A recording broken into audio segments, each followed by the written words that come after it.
I would like to call the public hearing to order, and that is public hearing A, to receive comments on ordinance 2412 to approve a development agreement for the proposed water walk subdivision located at the intersection of Dreer Shoals Road, Salem Church Road, and Muskrat Run. I will entertain folks who want to comment on the public hearing. I have none signed up, so seeing none, hearing none, I'm going to close that part of the public hearing. I'm going to open section B. This is a public hearing to receive comments on ordinance 2413, to rezone 11 properties totaling 65.12 acres of rural property located at the intersection of Dreer Shoals Road, Salem Church Road, and Muskrat Run from commercial general commercial, RG, general residential, and FA fringe agriculture to mixed development, mixed use, and to amend the official zoning map of the town of Irmo to so reflect. I'll open it up for comments on the public hearing for item B. I don't have anybody signed up. Hearing none, seeing none, we'll close the public hearing, and we will now move to our general meeting. I am calling that to order and would ask Councilman to lead the Pledge of Allegiance and the prayer. Gabe?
Thank you, Councilman. Okay, next item up is the approval of the agenda. Do I hear an approval? So Do I moved. hear a motion? So moved. Second. Any further discussion? All in favor, say aye. Aye. Aye. All opposed? The ayes have it. Reading of the minutes. First reading of the minutes from September 17th, 2024. Approval of the minutes. So moved. Second. Any further discussion? All in favor, say aye. Aye. Aye. Any opposed? Ayes have it. Reading of the minutes from October 1st, 2024. Do I hear a motion? So moved. Second. Any further discussion? All in favor, say aye. Aye. Aye. Any opposed? The ayes have it. Thank you. Report of standing and administrative briefing. Courtney? Yes, sir, Mr. Mayor. I do have a couple highlights to mention. The Events Committee had met on October 10th, and they finalized their plans for the ribbon cutting at the Rawls Creek Park for this Friday at 10 o'clock. The committee also talked about upcoming plans for the trunk or treat to be held on Halloween at the Moore Park, and also the chili cook-off. They're working on plans to put one on in January. Their next meeting is set for November 14th. Recovery efforts still continue after Hurricane Helena. Tyler Sanitation has been running a yard debris truck throughout Friars Gate and the rest of the neighborhoods every day since the hurricane, whereas they typically only come once a week. We are getting there. There's still a lot more work to be done. We just ask that the citizens get this storm debris put to the curb so we can assess it. We will be implementing a plan next week to start removal of the bigger items that Tyler is unable to pick up. I will say, immediately after the hurricane and cancellation of the Ogre Strut, we pivoted and handed out over 22 pallets of water to the community and other organizations affected by the storm. That was generously donated by Walmart. They brought a 53-foot tractor trailer into Irmo so that we could provide some water to our citizens. Public Works has been working nonstop on the debris removal as well. Over 20 trees just in our parks alone that had to be cut up and disposed of. And I'd just like to point out the town's been very impressive with its resiliency in recovering from the hurricane. Still a lot more to do, but when you drive around other cities and towns and counties, we're in a lot better shape from the storm damage. Comp plan, you'll hear from the comprehensive plan consultants today. It's nearing its completion. Once it's done, we will have it bounded and printed and available to council and the Planning Commission and the public. There is a draft on the website as we speak. The classification and compensation study is underway. Surveys are being circulated amongst staff. We hope to have that feedback to the consultant soon, and we expect the study to be near completion by the end of '24. We are implementing a new agenda management system, so you may see some changes in some of the layouts and fonts. So if you have any comments on any of those, please let me know. The civility pledge, you notice that we had it installed on the walls last Friday after council recently adopted a resolution on the civility pledge.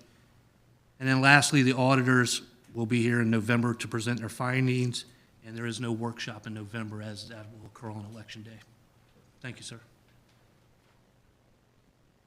Any comments from council members?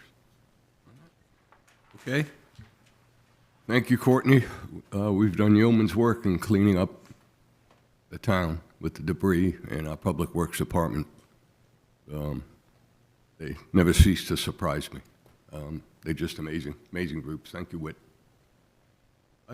Next up is new in-town businesses. Mayor Pro Tem, you want to read them off? Yeah, thanks, Mayor.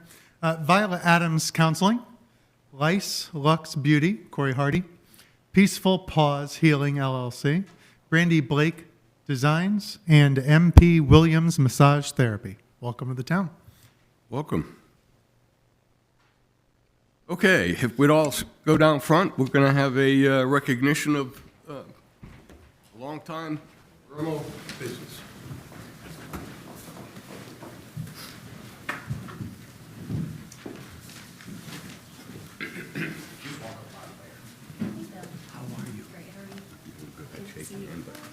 All good. All right. Okay, as we do every month, we are recognizing the business of the month, and for October, and I don't know why we hadn't done this much sooner, but presented to Teresa Miley State Farm in recognition of being the small business of the month for the town of Irmo, October 2024, and accepting is a longtime employee of Teresa's, Sarah Hatcher. So here you go, Sarah. Thank Congratulations you. so much.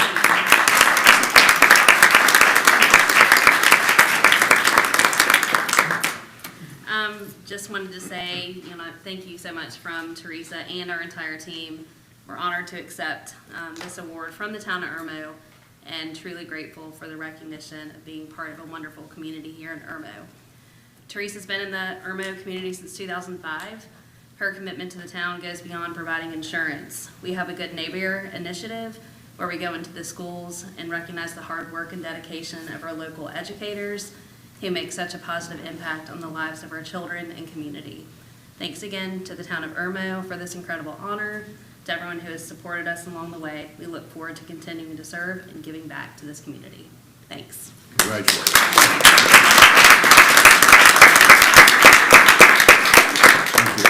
Okay.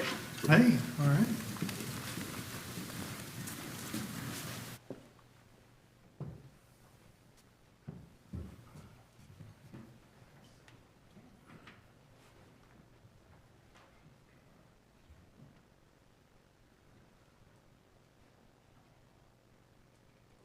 Okay, next up on the agenda is our school showcase. Would you like to take it away, Dr. Woman? Yes, it's my pleasure this evening to introduce Dr. Angie Slatton, the interim principal from Seven Oaks Elementary Global Magnet, to present. Thank you all. Thank you, Mayor, City Council members. Thank you for allowing me to come tonight and celebrate our amazing school. I just want to start off and tell you a little bit about some exciting things that are happening for us. But first, just a couple of demographics for you. As of Friday, when I sent the PowerPoint in, our enrollment was right at 517 students. One of the things I like to celebrate is the advanced activities we have going on with our students, and I'll be talking about a magnet in just a minute. But we have 10% of our student population that's either locally identified or state identified and are being served in advanced classrooms. We call those AGP classrooms, and they're in 3rd, 4th, and 5th grade. We actually were doing our testing just this week with our 2nd graders and our 4th graders to see if there's any additional state-identified students that would go into these classrooms in next school year. We have, one of the things I love about Seven Oaks is we have 22 countries represented in our student body. If you add an additional 5 countries with our staff, we have 27 countries represented in our school. And we celebrate that diversity and we celebrate that culture in many, many ways. And it's perfectly aligned to the magnet that I'll be talking about in just a moment. We are a Title I school, 88% poverty, but we do not by any means let that define who we are both as a staff and our students. So, exciting news. Last school year, there was a grant that was written by the school district for called Project Aspire Magnet Grant, and this is an MSAP grant, and you would have heard, if you've been with the district or heard about the district, we've had several of these over the last several years. And there were 2 schools that were identified in this project, Harbison West and Seven Oaks.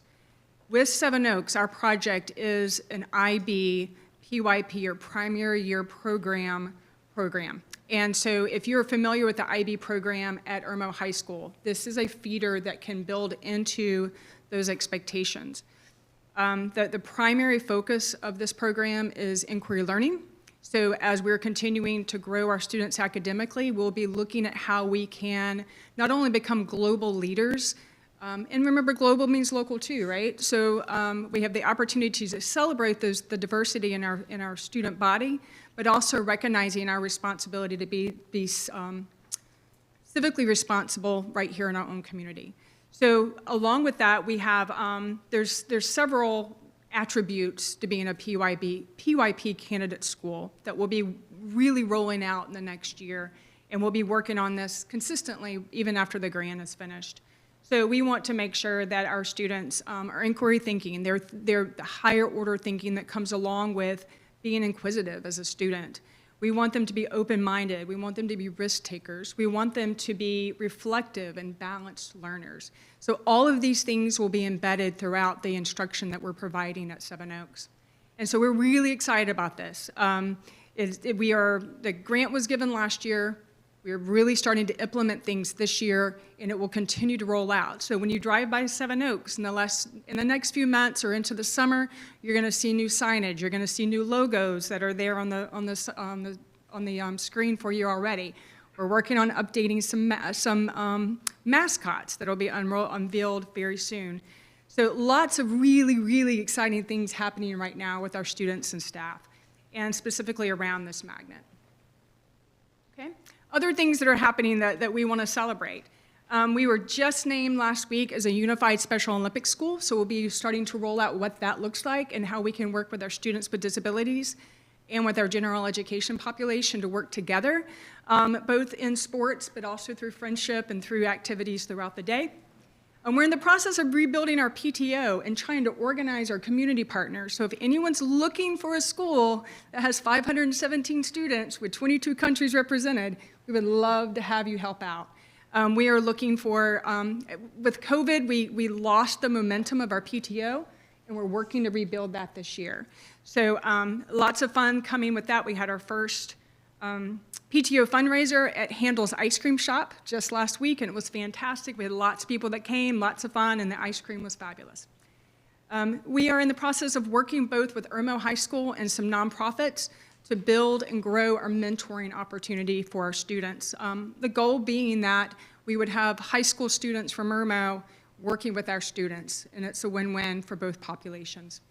Again, expanding those community partnerships, And we have to celebrate these two friends here with one of our AGP teachers. These children both earned perfect scores on the SE Ready assessment last year. So great things are happening. Okay, next slide. And just a few other pictures. I think the pictures of our beautiful students and staff really tell you a lot more than I can tell you standing here.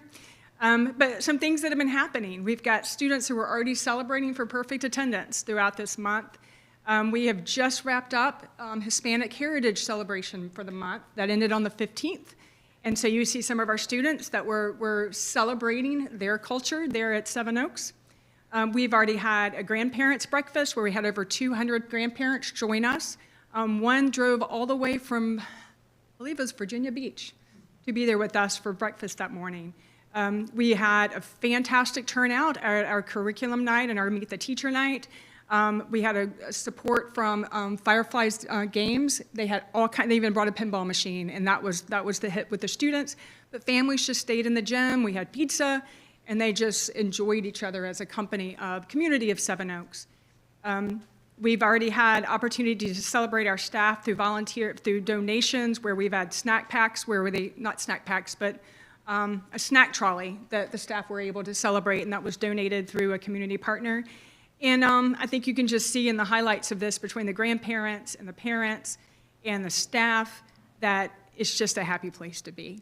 So we'd love for you to stop by, come see the great things that are happening at Seven Oaks, and I stand for any questions.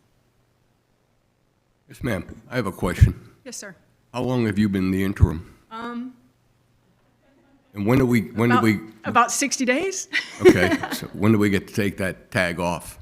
I hope. I tell my boss is sitting over there, so I gotta be No careful what I pressure, say. folks. No pressure. We want that tag removed, please. I retire in 8 years, and I hope that I retire from Seven Oaks. Great job. I am proud to be there. I'm excited to be there. It is. I feel like I've come home. It's a great place to be. I have one other question. Yes, sir. Can you tell me the 22 countries? I cannot. But That's okay. I'm just kidding. That's pretty impressive. Really, if you come visit the multi-purpose room, which is the heart of our school, has each of those flags hanging, and we're in the process of updating those now. And it gets a little more complicated. It's not always just the country, but then it becomes the dialect spoken in the country. So, for example, from Afghanistan, we may have 2, 3, 4 dialects within that one country. So it's a challenge that we enjoy embracing. Thank you. Yes, sir. Great job. All right. Thank you sir. very much. Thanks for having me. Dr. Waldman, would you like to continue with the community connections? Yes, we've got a lot going on this month in the area. I'll try to roll through them as quickly as possible. But the first item up is the Escalares Pathway Meeting, which will be held on Thursday, October 17th from 5:30 to 6:30 at Irmo Middle School. This is a great opportunity to find out about the opportunities for gifted students all the way from second grade through high school. The Escalares program runs through all those years. On October 18th at 10 a.m., there'll be the ribbon cutting at Rawls Creek Park.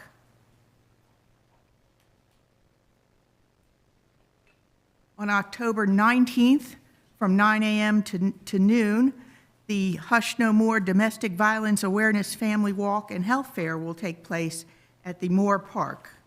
There's going to be a lot of activities going on that day. This is really a large family event. It's free and open to the public. On October 24th through December 5th, there will be a beginner and intermediate level sign language class being offered by the Brooklyn Baptist Church. This is a free class, and in order to participate, they just ask that you register by October 20th. You can scan the QR code on this slide to register. On October 4th, Thursday, October 24th, Palmetto Journey of Hope will be presented as one of the community workshops at McGregor Presbyterian Church. This workshop will begin at 6 p.m., and they ask that you register either by contacting the church office or submitting your information to the email given on this slide. Also on Thursday, October 24th at 6 p.m., there will be the Gala for Growth. This is a fall fundraiser to benefit the District 5 Foundation. The District 5 Foundation provides funding for feeding students through the snack pack program on weekends, supporting teachers with teacher grant awards, and also supporting students with student research grant awards. Tickets are available for this gala at district5foundation.org. On October 25th and 26th, from 6:30 to 10 p.m., in the Irmo Center for the Arts, there will be the Haunted Theater put on by the Irmo Theater Company.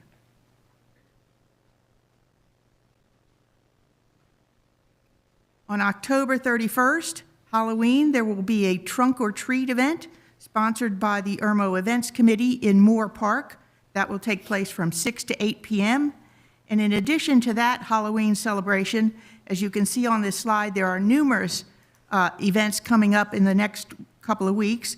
On October 20th, the Carolina Results Team has a Halloween party from 1:30 to 5 p.m.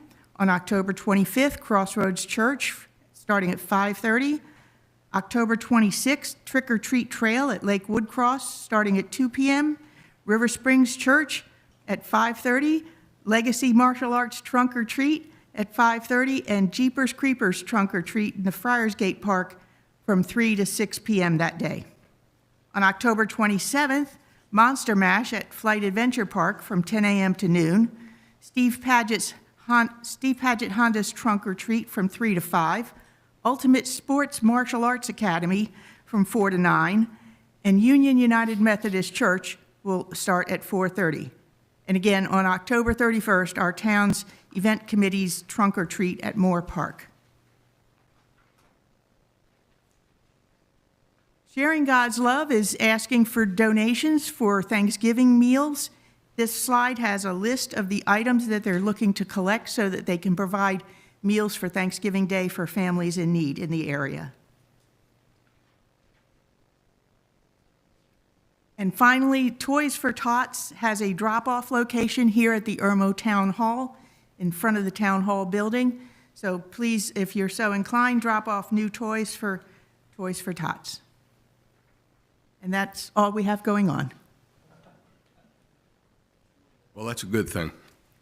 Some really great events there, some really important events there. So I would suggest from the October 25th to the 31st, all diabetics stay in their house. That's all I can say. Not a good time. Okay, up next is a presentation by citizens for agenda items only. And we have 3 people signed up. And I will remind everyone that you get 3 minutes, and you'll notice our new civility pledges up on the wall. When you see that red light flash, that'd be time to wrap it up. So first up, Jerry Gallagher. Good evening. My name is Gerald Gallagher. My wife Sharon and I are full-time residents at 101 Muskrat Run. We, along with our neighbors, are directly impacted by the proposed Waterwalk Development Plan. Our primary area of concern continues to be RD3, which is adjacent to the properties on Muskrat Run and Emerald Cove. I fully understand there are many foundational procedural steps that must be taken before active land clearing and construction can begin. One of the first and most important actions will be the traffic impact analysis, which will include not only Drew Shoals Road, but also Salem Church Road and Muskrat Run. I want to provide an early feasible recommendation that can alleviate many of our concerns. I believe it would be both reasonable and viable to adjust the development layout to extend the envisioned entrance from Drew Shoals Road, the one that's closest to Salem Church, Salem United Methodist Church, to become the primary access avenue to the RD3 section and eliminate the entrance from either Salem Church or Muskrat Run. Doing so would address many of our concerns that include the traffic on Muskrat Run, damages to our utility infrastructure, location of a construction entrance, and disruption to our privacy. Other related concerns continue. You've heard them before, including environmental impact on the cove, boating traffic on the cove, and potential impact of property values having a large rental community adjacent to our homes and neighborhood. Thank you for listening and taking these concerns into consideration. Please feel free to contact me at any time if you would like to speak of any of these things further, and peace be with you. Thank you, Jerry. Next up, Dawn Altowanger.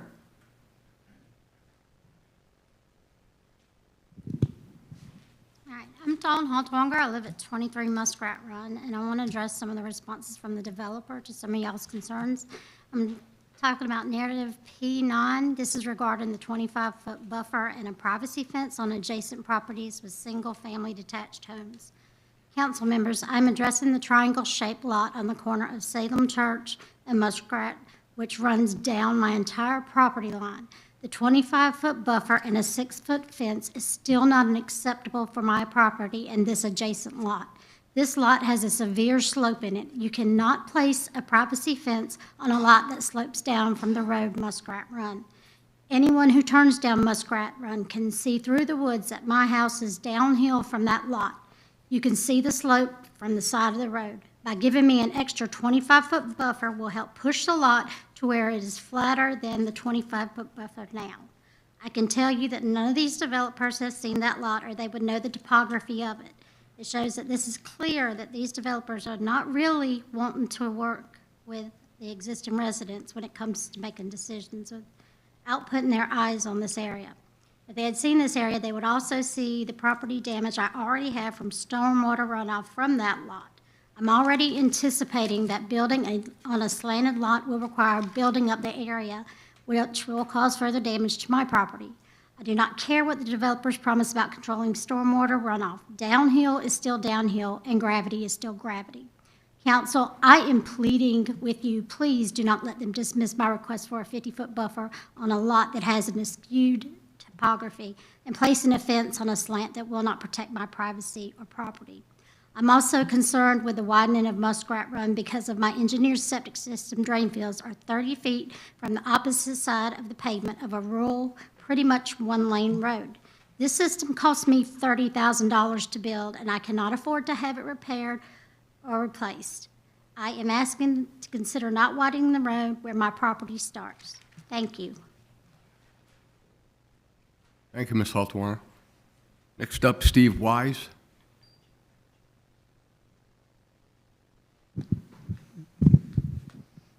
Good evening. Thank you for listening. I moved here in 2007 from Texas, spent most of my life there. The main reason I moved here is because of the community. Irmo itself is an area that is very open. The people are generous. In general, it's a place you want to live. The place I moved from is called Friendswood, Texas. When I grew up, as far as that goes, again, very similar to Irmo, except for the fact that the council of Friendswood decided that development was more important than the actual town citizens. They forced growth as much as possible, and fortunately for them, they got what they wanted. It's a very big city now with a lot of people who were born and raised there, such as we were raised as far as adults, to move out because it just was not the area that we wanted to live in anymore. I know you're taking this development very seriously as far as the Riverwalk or whatever it's referred to as specifically. My only reason I'm being up here is to tell you or suggest to you, please restrict growth. I have not met one person, not one neighbor, not one person at a grocery store that wants a high density or a medium density development in Irmo, not one. So hopefully you'll limit that. Hopefully you'll listen to what the people are saying. Growth is great, the businesses are great, residential developments are great, but medium density and high density is not what the people here want. It's not what I want, it's not what anyone I have spoke with to at any point in time has ever suggested they want in town of Irmo. You'll end up like Friendswood, Texas, you'll end up with the people moving just like I did. Or you'll end up with people screaming at you for not listening to them. So I would hope you listen to them, and again, that's all I'm suggesting here, is listen to what the people are telling you. And thank you for your time. Thank you, sir. That's the end of the list. Is anybody who's not signed up want to speak on agenda items? Okay. Hearing none, we're going to move on to unfinished business. And we're going to entertain item A, which is second and final reading of ordinance 2412, to approve a development agreement for the Waterwalk development pursuant to the South Carolina Local Government Development Agreement Act, authorizing the town of Irmo to execute said development agreement. This will approve the contract between the property owner and the town of Irmo, which covers the development of the Waterwalk subdivision. Do I hear a motion? So moved. Second. Having been appropriately motioned, I open for discussion. Yeah, Mr. Mayor, I have an amendment. Before we get rolling on this, I'd like to move to amend the development agreement, and hopefully you all had this in your packet. I guess my time is up. And that is 6 items to make as an amendment to the development agreement. Number 1, clarification that the property will be sold by the current property owners to a developer. 2, clarify that the latest edition of the zoning ordinance, updated through August 20, 2024, will be incorporated.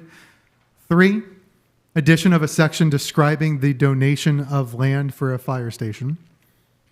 4, a statement supporting the eventual widening of Highway 6, explaining that the design of Waterwalk along the highway will incorporate potential allowances of the property to the area needed for the widening. 5, a section stating that if the sale of the property to a developer does not occur within 18 months, the property owner may terminate the development agreement and the town may begin the process of rezoning the property to an appropriate zone. And 6, clarifying when annual reports on the progress of Waterwalk will begin. That is the motion. Second. Oh, No, he made an amendment. point of order. Did I miss something? Yeah, Oh, number 7, I apologize. 7. And number 7, a change to the buffer regulations in the narrative, stating that homes on the perimeter of RD3 will have fully fenced-in backyards in addition to the 25-foot buffer to provide additional privacy to the residents living on Salem Church, Muskrat, and Emerald Cove Lane. Additionally, where Waterwalk property line abuts the property line of an existing single-family residence on Emerald Cove or Muskrat Run, a 6-foot privacy fence will be installed to provide additional screening. Now I'm done. Okay. He's made an amendment. I'll second. We had a second. Now we'll open for discussion on the amendment. Yeah, the thing I want to talk about from the amendment specifically is the 25-foot buffer. And we had someone speak tonight who was concerned about buffer, and I walked that property today. The 25-foot buffer on the RD3 section is, I think that's acceptable, at least to me. I'm not speaking for anyone else. Just standing on the road and looking at 25 feet and putting a fence up there, you can see how that would protect and provide some natural balance to that growth. The concern, I think, for the resident who spoke, Resident Dawn, is the parcel not in RD3, but across the street of Muskrat. And it's my understanding, and I don't want to get too far off the path here of what the motion is, but it's my understanding that, is that land still intended to be donated, or is that land going to be used for a different purpose at this point? Do we know? I guess I'll ask Doug.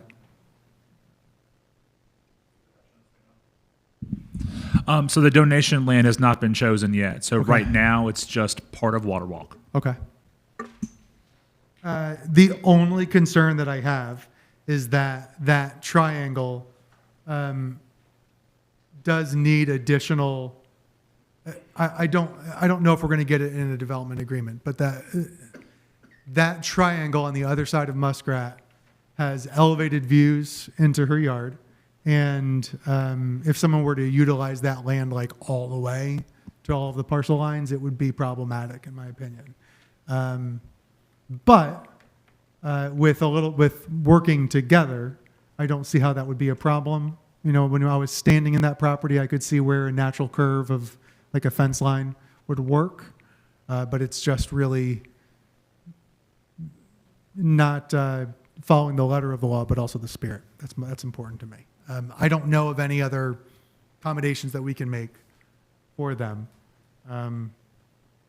especially if that land's not going to be used for the fire station or that property. So that's my concern. Otherwise, I appreciate staff's work on the additional items on the amendment, and I agree with the rest of them.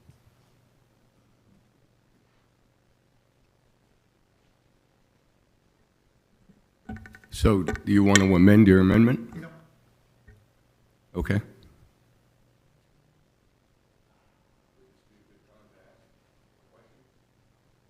Of the developers? Sure.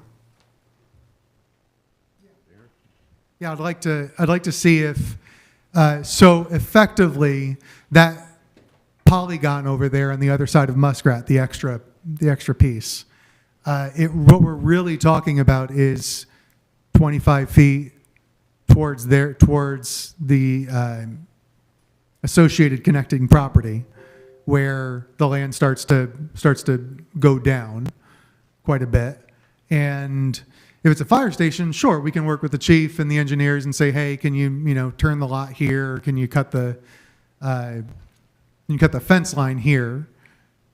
But understandably for residents, they want to hear a little bit more than what we might get from a cooperative relationship with the fire department. So is there anything that you can speak to in regards to the plans that you may have for that extra parcel?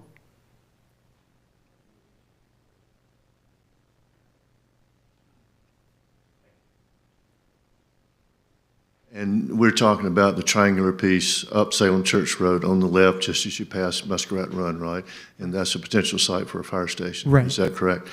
To address screening issues, not looking at the depth immediately, the landscape berms, fences, living screens, noise abatement, directional lighting, those kind of things that could be incorporated. And I think that's what we should take into consideration anywhere where we abut a residential area is some directional lighting to where we're not shining lights and that we have cars pulling in where their headlights would be, penetrating in over the adjoining neighborhoods. So those are, screening, but I think it's going to require a pretty intense session to look at. We'll have plenty of field material to bring in there to raise and elevate the site to where it'd be reasonably flat, because I know you don't want fire vehicles being on this. But I think there's a way we could certainly look at it from good engineering practices to make it work. Thank you. Thank you. Would you say, and I know that you don't speak for your entire team here, so you may need to confer with them, but is it fair to reasonably assume that land will go to the fire department? I know it's not a promise contractually, other than land will go to the fire department. Well, I would say yes. I mean, that was a recommendation of dealing with Mr. Poland here, recommended and thought that would be a good location because it would have access to the traffic signal at Salem Church Road and Highway 6. So yes, I mean, that is definitely open for consideration. That's the plan. Considering that it meets your criteria. Okay. Yes, it does. Thank you. Thank you. Okay. More comments? Gabe? I would like to ask, we requested an acre for the fire station, but that's not what it came back at, was it? It's an acre. Can that be set up so that the fire, Impact is an acre. the building is put on one side of the property and give more of a buffer? Instead of putting it in the middle of an acre? I mean, right now, I think what it just says is that the fire station, that they will donate no more than 1 acre to the fire station, but there's really no other detail in the agreement at this point. Well, if it's possible to structure that in a way that provides some space, that way they're not right on top of each other. I think the more, what I was trying to do was get a little extra clarity for the public around what will be in that location. I don't have any doubts that the fire department will work with us collaboratively to make sure that I mean, they're good, yeah, they're good teammates. I have nothing further. Okay, thank you. Ladies, anything? Mr. Mayor, if I might just add a point of clarification. I know that Councilman Sickinger read off the bullet points to the amendment, but all of council should have received the actual edits themselves, the red line, what we call the red lines, of words that are being taken out and what words are being inserted. So if you want to go through that, you could, but I think Councilman Sickinger did an excellent job of describing what those changes and edits are. I think we're good. All right, hearing nothing else, call for a roll on the amendment, please. Mr. Penfield, Yes. Ms. Coleman, Yes. Dr. Waldman, Yes. Mr. Sickinger. Yes. Mayor Danielson. Yes. All right, we'll back up and call for the roll on the original ordinance. Mr. Penfield, Yes. Ms. Coleman, Yes. Dr. Waldman, Yes. Mr. Sickinger, Yes. Mayor Danielson. Yes.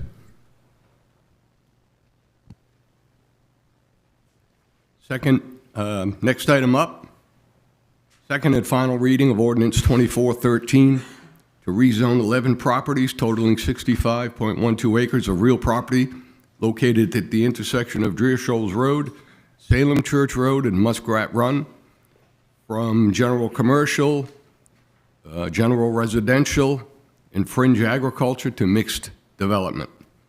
Mixed use is to amend the official zoning map of the town of Irmo to so reflect. That's from the Planning Commission. This will rezone the subject property to the mixed-use zone as described in the Water Walk Development Agreement and narrative statement. Do I hear a motion? So moved. Is there a second? All right, having been appropriately motioned, is there any further discussion? I just want to add that this has been a tremendous amount of work, regardless of how the vote goes, a tremendous amount of work by staff and council and in hearing from the public. And I really appreciate the substance of the disagreements and the folks that came out, because that feedback has informed our process and has informed some of the conditions and the amendments that you saw today. Without that feedback, we definitely would have still had some of those, but they've given that a more full picture now to protect the things that are most important to you as residents. And the other thing I'll say is I'm in favor, but it's not like full-throated endorsement of the project. I have concerns, and they're reasonable concerns, right? It's not conspiracy-based, but I have concerns about how it's all going to play out. But I am confident in the work that staff has done, in the legwork by the folks that know this stuff a lot better than I do, including the mayor, and in our permitting groups and working with Richland County, that we'll get there. But I'm glad that we have put these stopgaps and these measures in place, and I hope that it comes out as what we expect it to be.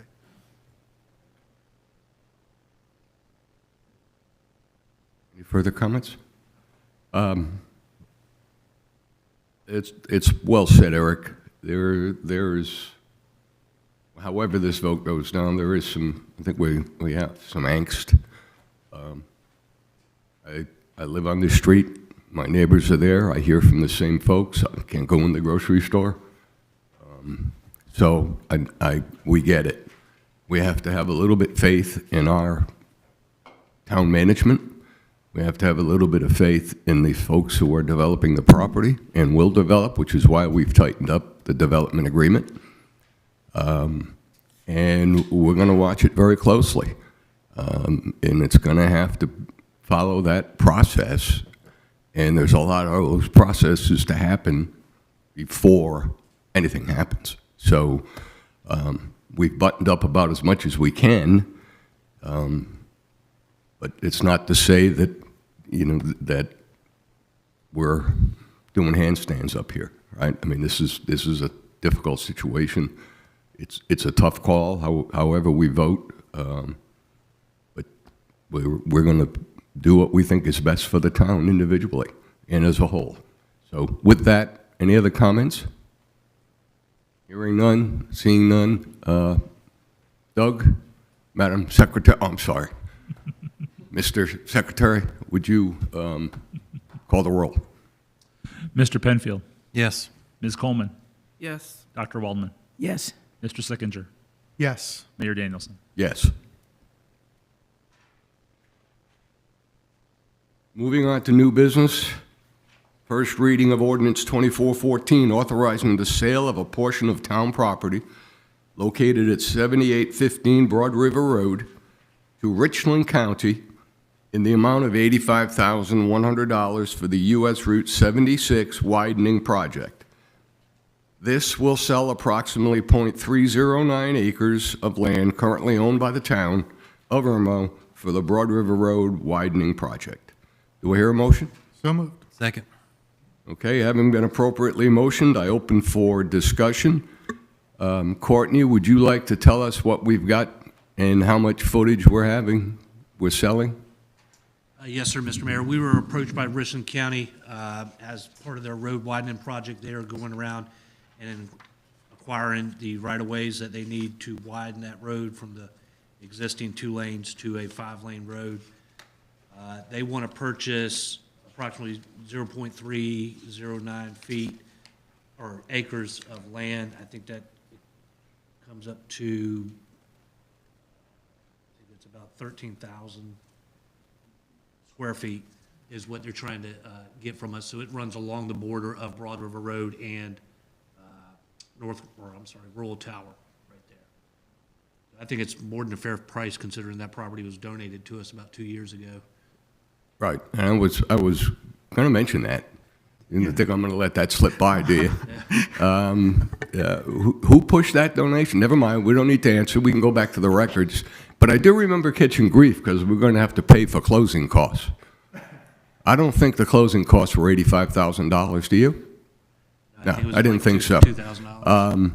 And I'm guessing this is 5 to 10 feet along the road, somewhere in that range. We still have the bulk of that property That's at this correct. point. Yeah, and they will be coming back to us. We've been structuring a deal with them so that they will do the water, stormwater improvements in that area. There's a pipe that runs under our property and under Broad River Road that needs to expand. And so they're going to take some of that property that we own and make some detention areas and help the water that's coming out of Old Friars Gate subdivision. So there's still more work that'll be done, but this is just for the right-of-way so they can start widening the road. Okay, so for clarification, this has nothing to do with the actual development of that so-called water frontage No, it does not. along the back sides of Charing Cross? No, in your packets, I'm not sure what page it is, but there's a picture of the track with the red area. 155, but it's not in red because everything we get is black and white. Right. Well, in my color one, it's red. I'd be glad Oh. to share with you. So we still have that piece, Correct. but there's no final decision on who's going to pay for those improvements on that piece? That has nothing to do with this deal. Nothing to do with it, totally separate? I Okay, have a question. thank you. Thank you. Comments? Yes, I would like to find, is there anything we can do to make sure the county doesn't build a car wash or storage units on this property? We control it, so we should be all right. I have a question. Will this affect the Friars Gate sign that's on that corner? No, it will not. Now, there are other improvements. We mentioned to them that we did not want that sign moved, and they believed that they could adhere to that. So I've already seen a conceptual of that, but I haven't actually seen engineered plans.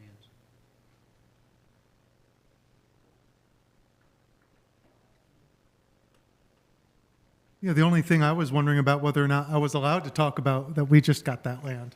And now we're just selling a slice of it. It's like buying a pie and selling it to your friends. So, no, I'm fine. You've all asked the questions I would have. Okay. I'll ask for the roll. Mr. Penfield, Yes. Ms. Coleman, Dr. Waldman, Yes. Mr. Sickinger, Yes. Mayor Danielson. Yes. Item B, First reading of ordinance 2415 to adopt a comprehensive plan for the town of Irmo. Do I hear a motion? So moved. Is there a second? Second. Okay, I will open for discussion. Is this where we're going to get a presentation? Yes, sir, Mr. Mayor. I've got Carol here from the Stewart Group that is going to give you the highlights.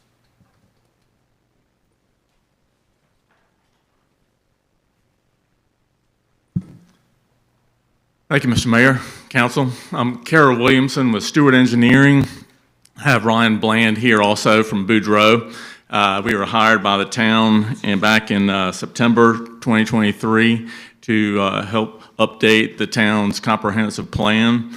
And I've been working diligently since then. And now we've gotten to the point where we have a final draft and we have recommendations and goals and this is the first reading tonight for the council to vote on.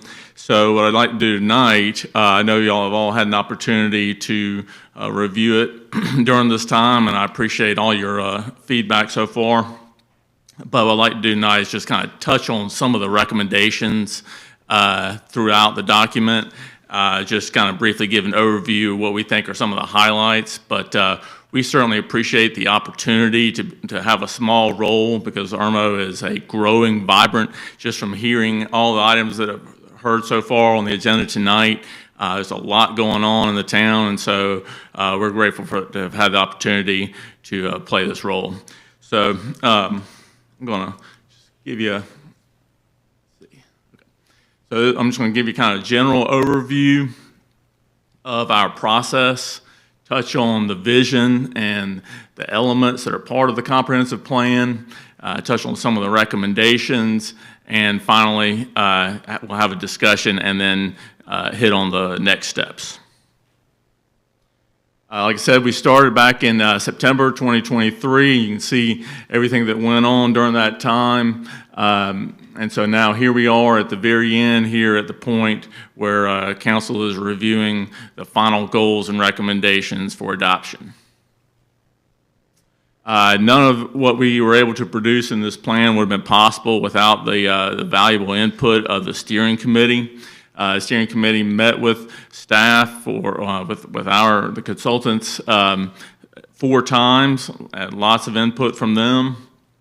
And throughout the entire time that we were writing the comprehensive plan, we had bi-weekly meetings with staff, and I can't stress enough how valuable all that input was from town administrator and assistant town administrator to get us to the point where we have these goals or recommendations in front of you. One of the big things we stress is public engagement, that these goals and recommendations that come into this document are reflective of what we hear from the public. So we had multiple public workshops, we had a survey running for several months, we attended multiple Irmo town events, and had a couple days of stakeholder interviews of specific folks in the town that all gave us lots of valuable input and got us to where we were able to craft these goals to represent their views. And some of the takeaways, highlights from all that public engagement, you can see just kind of touch on the screen there, the top 5 programs or facilities requested in the survey, a lot of emphasis on parks, a lot of emphasis on Irmo's public safety, and as I'm sure y'all will deal with as well, lots of emphasis on traffic and road maintenance. We heard that throughout. And from working with the steering committee and staff, we were able to craft a vision for the town. And I think just the takeaway of that vision is in the final phrase there, that Irmo is a welcoming place for people and businesses to call home. That is what we heard over and over, and it's also reflected in the town council's strategic plan. So I think both this vision statement and the mission statement and the strategic plan complement each other very well. So as you know, this comprehensive plan has 10 elements. I'm not going to go through all of these and all their goals, but I just want to hit on some of the highlights. Future land use is a really important part of the comprehensive plan. It probably plays the most important impact in the future as the town grows. So I just want to spend a little bit of time talking about the future land use map and future land use element. So the future land use map is general guidance. It's not regulatory, but it does recognize the character, what the uses are on the properties in the town. But what it can be used for is it will influence development, guides rezoning decisions where new rezonings will need to be compatible with this future land use map, and it guides the infrastructure of where the town will grow in the future. The land use map is made up of these character areas you see here on the screen, and I just want to touch on a couple of highlights of them. Because so much of the identity of Irmo is residential, you can see there are a couple of land use areas specifically residential, where just a snapshot on this map just shows the variety of the Friars Gate representing the low to medium density residential, and then you kind of move to the west and you see there's more, as you get more towards the interstate, there's more of a mixture of residential and some small commercial in there as well. So that's just a kind of a snapshot of how these character areas are shown on the map. One of the things we did introduce was an overlay. Now the overlay is, again, just is not a regulatory, like it's within an overlay. You may have multiple character areas as you see here. So this Lake Murray overlay, as you can see on the kind of the east side, there's a blue outline that kind of represents the area that's part of the kind of the character of the property surrounding Lake Murray. And we think that those areas need special emphasis, whether it be greater protection of natural resources, heightened architectural details, and protection of green space and increased recreational amenities. Another important character area that we identified from all our public engagement was the need to have and work towards a town center for Irmo. And what we kind of picked up was this area that's kind of centered around Lake Murray Boulevard and St. Andrews Road to kind of be in the center, but encompassing a wide range of this property that we are tonight, and all the parks, and also as the town moves forward on a town hall will be located either near or within this town center.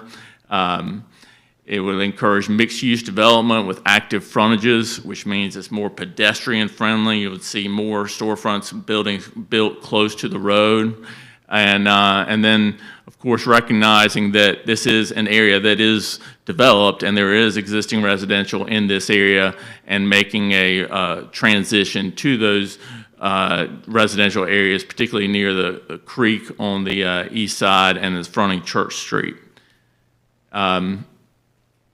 And also you will see some streetscape improvements to complement parks and future private development. Again, this is just a recommendation that because you adopt this plan, this is what is going to be in place. These are just recommendations and tools for the staff and mayor and council to use as Irmo grows.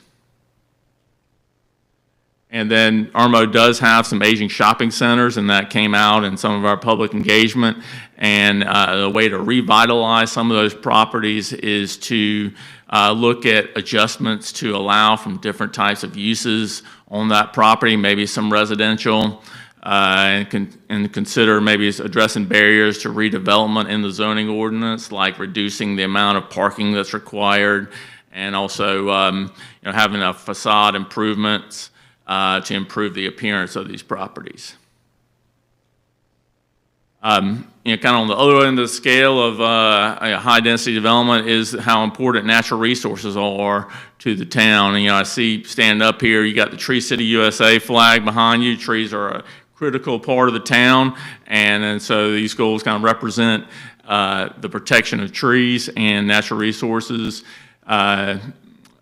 Right now, development has to abide by the Lexington County stormwater requirement of 50 feet protecting stream buffers, so we recommend maybe increasing that amount by just putting heightened emphasis on the value of natural resources, preserving open space, and developing a street tree planting canopy program for the town to use to strengthen its tree protection measures in the zoning ordinance.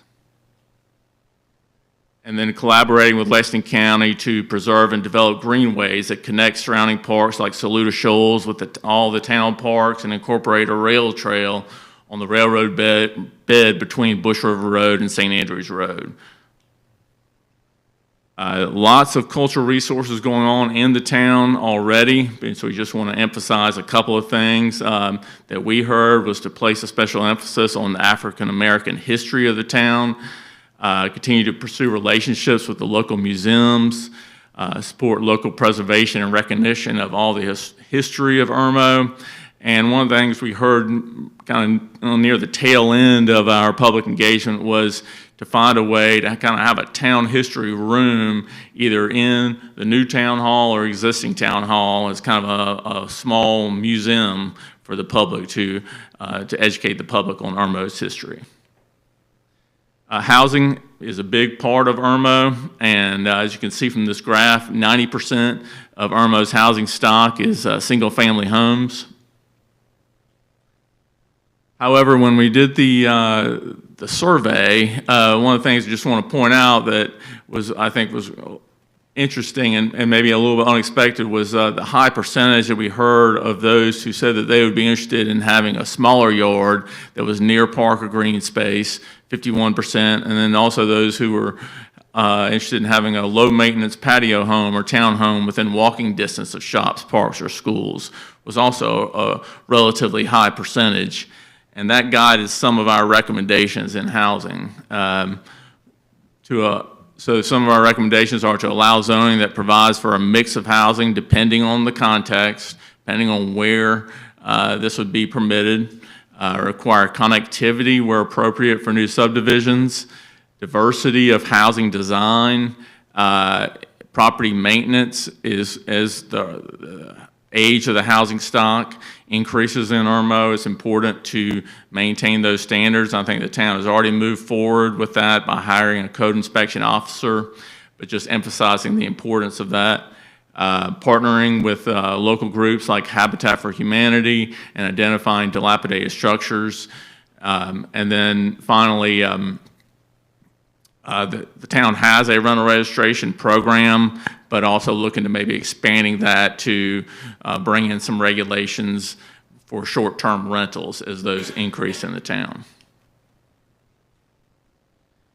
And finally, transportation. Of course, majority of the roads in Irmo are owned and maintained by the Department of Transportation. That's throughout the state, but we heard some other kind of unique things that I think are also things to emphasize on transportation recommendations were to improve the pedestrian and bike access, connectivity, and safety, create gateways that welcome the travelers to Irmo. There's so many ways to enter into the town. It's important to recognize it to be a welcoming place and everyone to know when they enter the town.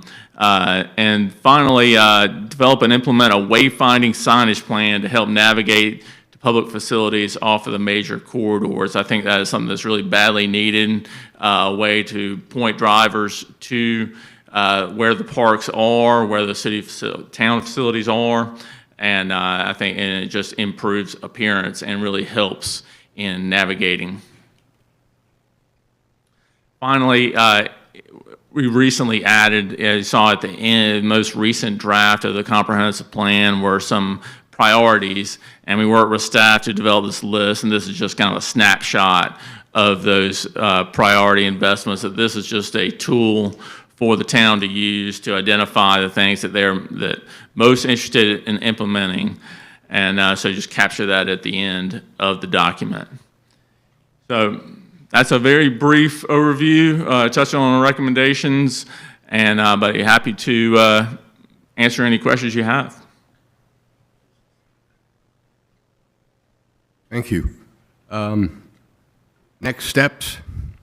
I have one final slide on that. So the next step tonight would be a vote on the first reading, and then But y'all may have some revisions. If you do have any revisions, hopefully it would be something that we could address between now and then second reading, so you could stay on schedule and have the, but those are the final steps. Okay. A lot of work invested, a lot of time and money by the town to get this and to get it right. We started last September, actually tried to get started earlier. Councilman Sickinger and I pushed to get this thing redone at the 6-year mark at that point. So the reality is this will run us to 2030, and we 2035. update again. We don't have to renew, we can update, and by law, we have to redo it by 2035, correct? That's correct. Okay. I have no more questions, comments. Anyone else, please?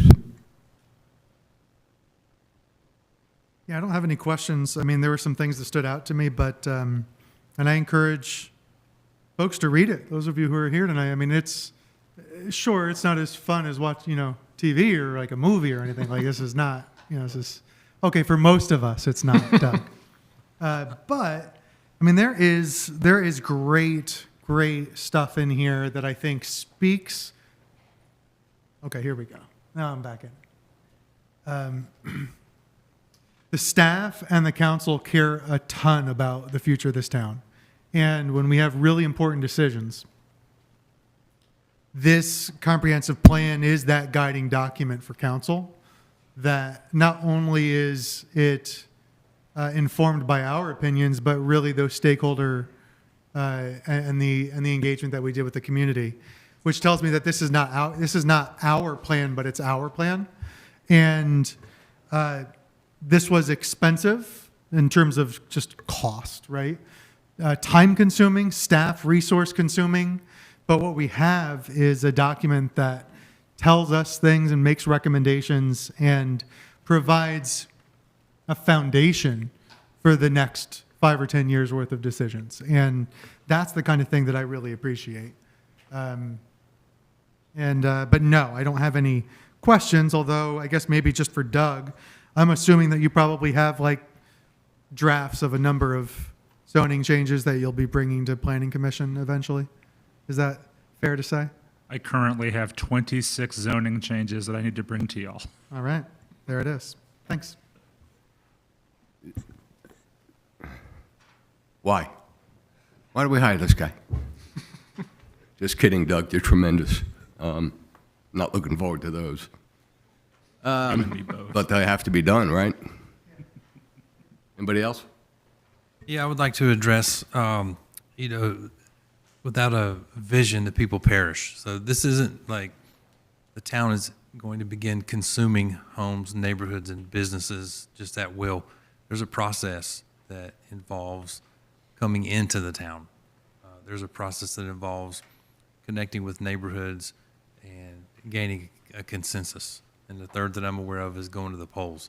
So I want to make sure that it's on record that we're not saying that we're eminent domaining everything into this path. It's just a way of having a vision for the future as opposed to not having one at all. And it's also required by laws, as I'm told as well. So I just want to make that point.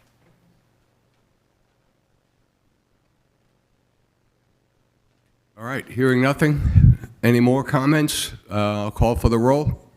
Mr. Penfield, Yes. Ms. Coleman, Yes. Dr. Waldman, Yes. Mr. Sickinger, Yes. Mayor Danielson. Yes. Thank you. Thank you. Appreciate your work. Thank you. All right, next up, approval of Resolution 2412 to approve expenditures of revenue generated from the accommodations tax. This comes directly from the A-Tax Committee. Applications were received from Capital City, Lake Murray Country, Greater Irmo Chamber of Commerce, Irmo Future Growth, Irmo International Festival, and the Irmo Okra Strut. Is there a motion? So moved. Second. All right, having been appropriately motioned, is there discussion? Courtney, would you like to present something to us? Yeah, Mr. Mayor, there is one Scrivener's error in there on the 7th, whereas it says on October 17th. That should be the 15th. I'll make that correction as a scrivener's error. Highlights of the resolution show that the ATAX fund is broken down into what we call two categories, a 30% restricted fund and a 65% special fund. The ATAX committee met, reviewed the applications, and made these recommendations to give $20,685.89 to Capital City Lake Murray Country out of the full 30% fund. They also opted to give them a remainder $6,389.69 out of the special fund, 65% fund. They opted to give the Chamber of Commerce $15,000, Irmo Future Growth $10,000, Lexington Medical Center Orchestra $10,000, and the International Festival $10,000. In your package, you'll see what the application request amounts were. They far exceeded what we had available. This also is very similar to what ATAX recommended and council passed last year as well, almost exact, to be honest with you.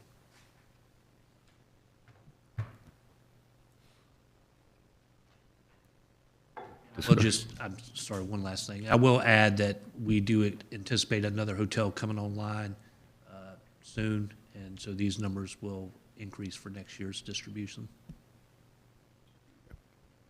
Questions, comments? I just want to make the comment that accommodations tax is money that we collect, but it goes, not dissimilar to, like, as an example, a penny tax that allows a county to do the infrastructure required because they don't collect enough tax money otherwise.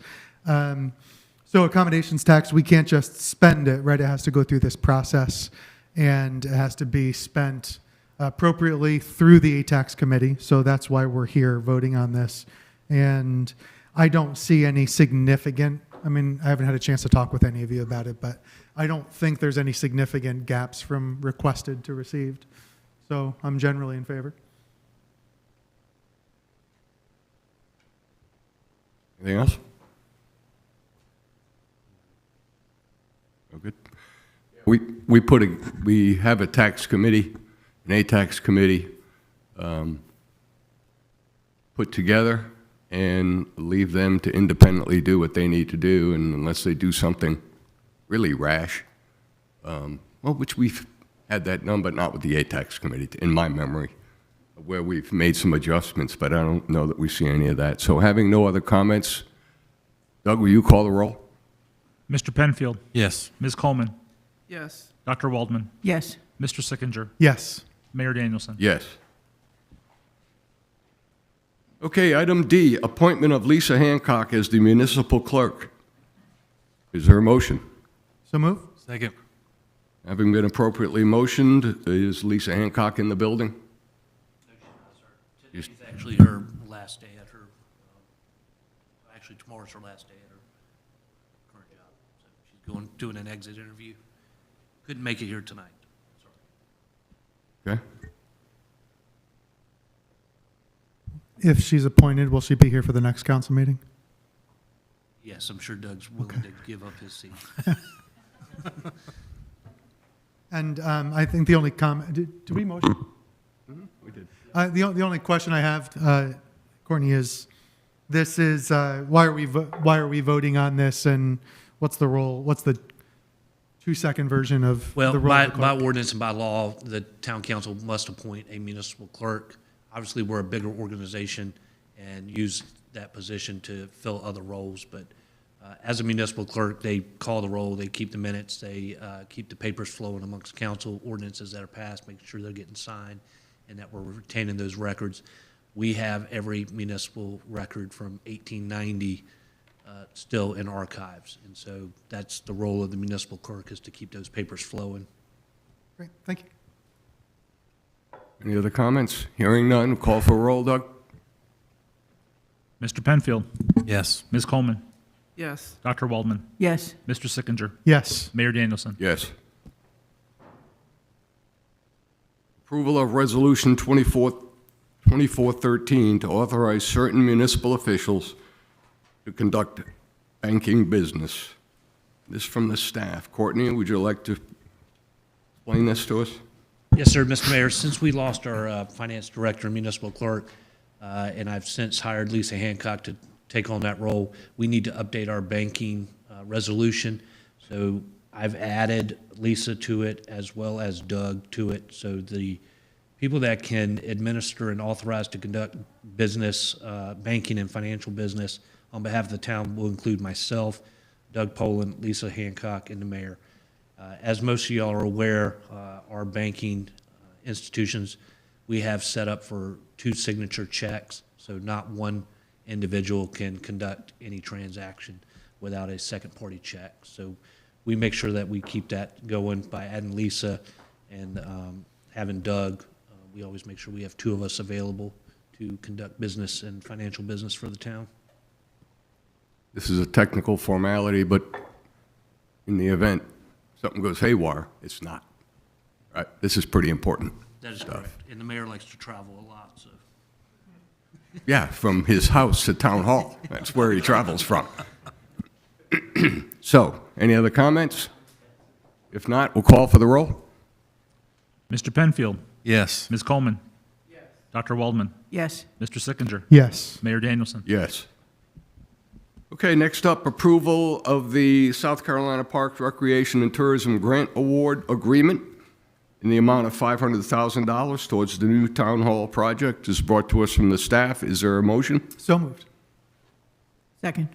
Having been appropriately motioned, Courtney, would you like to explain this to us? And please share with me why Will's cracking up over there, because I could use a good laugh right now. I was just mentioning to the lawyer that we were able to secure not only this grant, but we have a federal grant that we're able to secure for our town hall project. So this is the second year that the legislators have appropriated $500,000 in the state budget.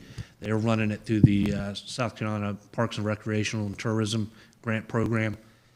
So this is $500,000 towards our project. Last year, we received a similar appropriation of $500,000. And then we have a federal grant of about $1.9 million to go towards our town hall project. So. Comments? Yeah, I have just a question. Courtney, what's, to the best of your knowledge, prior to you taking over as town administrator, we'll mark that as the line there. Other than police grants, are you aware of any other sizable grants that the town of Irmo received prior? I'm not aware of it through direct appropriations through the state budget or the federal budget. Yeah, that's to the best of my knowledge. This is the second round now, but that we're finally starting to get the attention and the assistance of the folks that work in the State House and the folks that are in D.C. So appreciate you doing that, and certainly this is a huge help for our budget as well. So I'm in favor. Anything else? Is there a time limit on when these funds have to be spent? No, ma'am. I do reporting every year. So I've already done the first year reporting on last year's appropriation. We report back what we've expended, how we've expended it, but there is no time limit on the expenditure of these funds. It just must be used for this project. Doug, will you call the roll? Mr. Penfield. Yes. Ms. Coleman. Yes. Dr. Waldman. Yes. Mr. Sickinger. Yes. Mayor Danielson. Yes. Next item, approval of the South Carolina Department of Police Services grant in the amount of $8,265 for the purchase of in-car video cameras along with the maintenance and storage. This is brought to us from the police department. Is there a motion? So moved. Second. Okay, having been appropriately motioned, I will turn to the chief. Is this the one I just got the letter from, telling me we're not getting funded? I don't believe so, no. Okay. Courtney, you know what I'm referring to, right? Yeah, I got that email as well. That was a separate JAG grant, Justice Assistance Grant, that we applied for. They don't have any funding for. But this is. They granted it to us, but they can't fund it. Correct. That's not this one. Just want to make sure. Anything? I didn't get that letter, so. It's okay. Okay. Is this a matching grant?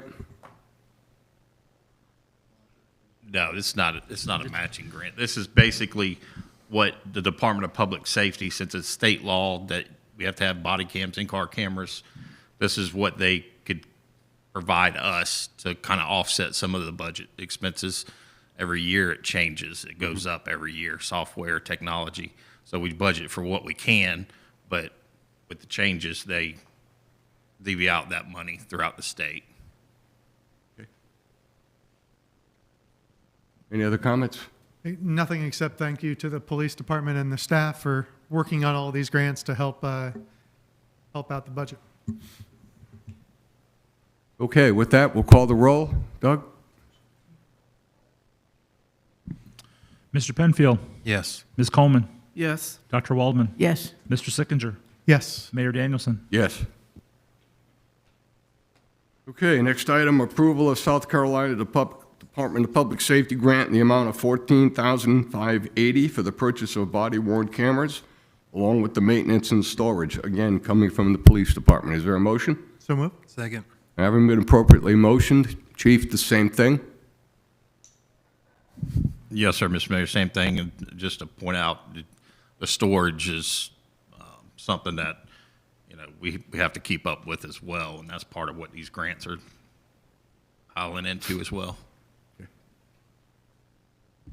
All right. Well, Doug, will you call the roll? Mr. Penfield, Yes. Ms. Coleman, Yes. Dr. Waldman, Yes. Mr. Sickinger, Yes. Mayor Danielson. Yes. All right. Next item up, approval to refund base fees by food vendors, exhibitors, sponsors, and parade entrants for the 2024 Okra Strut Festival. This is brought to us from the Okra Strut Commission. Is there a motion? So moved. Second. All right, having been appropriately motioned, would Courtney, you and/or the commissioner want to present anything to us right now? He's there. to your left. Oh, is he here? Yeah. Well, in short, the Okra Strut Commission discussed this at their last meeting. I know council, we talked about it at our workshop as well. Unfortunately, the two-day festival had to be canceled because of the effects of Hurricane Helena. And so I think refunding and what the Okra Strut Commission discussed was refunding the exhibitors, the food vendors, the parade entry people is just the right thing to do. There's a term in here that says the base fee and give you some clarification to that. Some of those expenses were paid for by credit cards that assess a service fee. We don't collect that service fee, nor can we get that service fee back. So an example is you may pay $25 for the parade entry, but you did by credit card, so it was $26.73. We're only going to refund you if council approves the $25. We can't refund the other $1.63 because we didn't get it. There are a few people that are opting to donate their fees to the Okra Strut. We'll get those itemized once they do so. If council approves, though, we're looking at reimbursing about $25,000 in fees.